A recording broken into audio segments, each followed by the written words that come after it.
What's going on, everybody? So this is rating the worst banks. If you want to pause it, you can. I will leave a link in the description of the video as well as the comment section.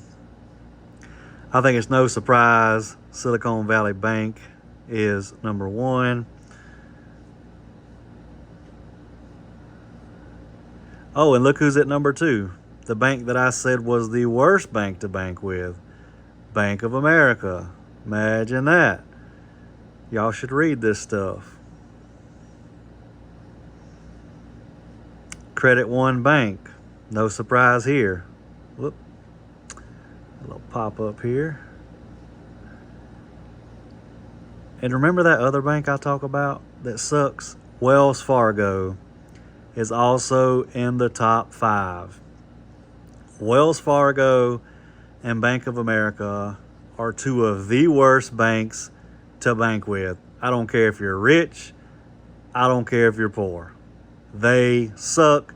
End of story. US Bank is number 5, rounding out the top 5. Again, I will leave a link in the description of the video as well as in the comments so y'all can read this for yourself.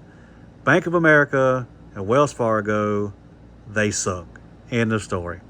If you have any questions or concerns, leave them in the comments. Hope y'all have a great weekend.